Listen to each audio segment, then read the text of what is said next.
اللهم صل وسلم على نبينا محمد. ازيكم يا احلى اخوات في الدنيا، وعاملين ايه؟ وحشتوني والله. انا النهارده معاكم. طبعا النهارده يوم السوق، نزلت السوق جبت مشتريات الاسبوع، قلت افرجكم واعرفكم الاسعار. انا عارفه ان انتوا كلكم ما شاء الله شاطرين وزي الفل واحسن مني، وبتنزلوا بتجيبوا كل حاجه، بس انا قلت افرجكم حاجتي وافرجكم الاسعار واعرفكم الاسعار في السوق عامله ايه. انا اشتريت النهارده سفندي ورمان وطماطم وفلفل وبطاطس، واشتريت خضار. ما شاء الله الطماطم جميلة ازاي يا جماعة، الحاجة جميلة وزي الفل وما شاء الله.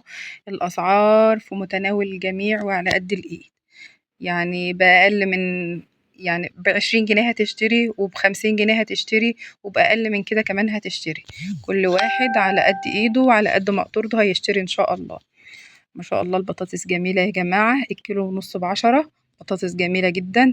والطماطم الكيلو ونص ب10، وجبت جرجير وجبت نعناع وجبت خضرة. التلاتة جرجير ب5 والتلاتة خضرة ب5، والاتنين الخضرة ب5 والتلاتة النعناع ب5. ما شاء الله البرتقان السفندي ده الكيلو ونص، الكيلو وربع ب20، كان الكيلو ب20 بقى الكيلو وربع.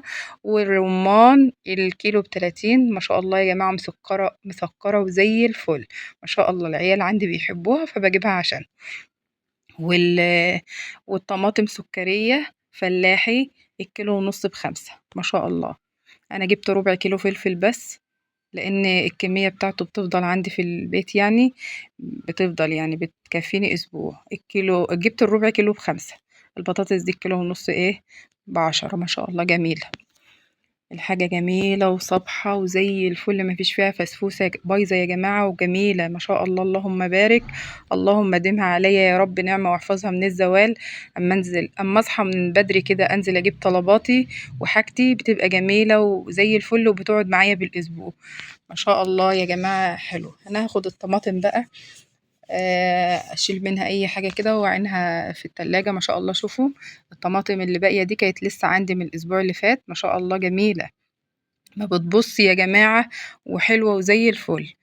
خدتها عينتها ما شاء الله. شوفوا الكمية كيلو ونص ب10. ما شاء الله كمية كبيرة هتقعد معاكي في التلاجة طول الأسبوع ما شاء الله. والفلفل الربع كيلو برضو ما شاء الله كميته حلوة، حلوة هتكفيكي يعني الأسبوع، مش هتحتاج إن شاء الله. الحاجة جميلة وزي الفل واللهم بارك.